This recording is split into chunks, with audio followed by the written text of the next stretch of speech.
গরম গরম আলু কচু ইলিশ মাছের ঝোল।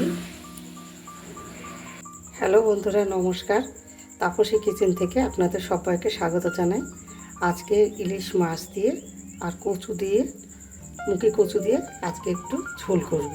একটু কচুটাকে, মুখি কচু আমি একটু ভাপ দিয়ে নিয়েছি আলুর সাথে, তাড়াতাড়ি সিদ্ধটা হয়ে যায়। এমনি ভালো করে এই বাটির মধ্যে আছে এই কাঁচা লঙ্কা আর আদা আর জিরে দিয়ে পেস্ট করেছি। কড়াই আমি তেল দিয়ে দিয়েছি, মাছ ভাজার জন্য গরম হতে দিয়েছি। দেখুন আমার তেলটা গরম হয়ে গেছে।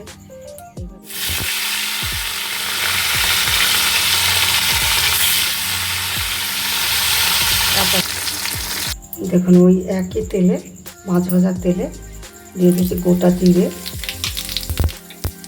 দিয়ে দিয়েছি শুকনো লঙ্কা পেস্ট, এটা দিয়ে দেবো। এই মশলাটা করে রেখেছি,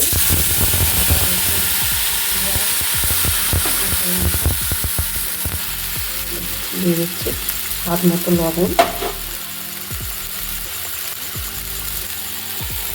লাল লঙ্কার গুঁড়ো, হলুদ গুঁড়ো আর জিরে গুঁড়ো।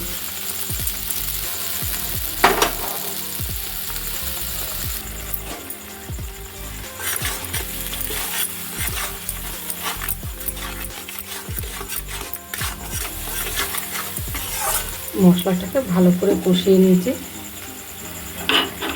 এবার ওই সিদ্ধ করা আলু কচু ঢেলে দিলাম।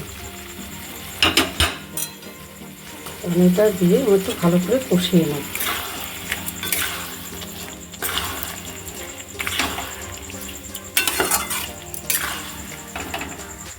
সুন্দর করে আলু কচুটা কষিয়ে নেব। এবার দেখুন আলু কচু এটা কষানো হয়ে গেছে। এবার আমি একটু হালকা করে জল ঢেলে দিচ্ছি। দেখুন আমার ঝোলটা ফুটে উঠেছে। এবার মাছগুলো দিয়ে দেবো। দেখুন মাছগুলো আমি তুলে দিচ্ছি।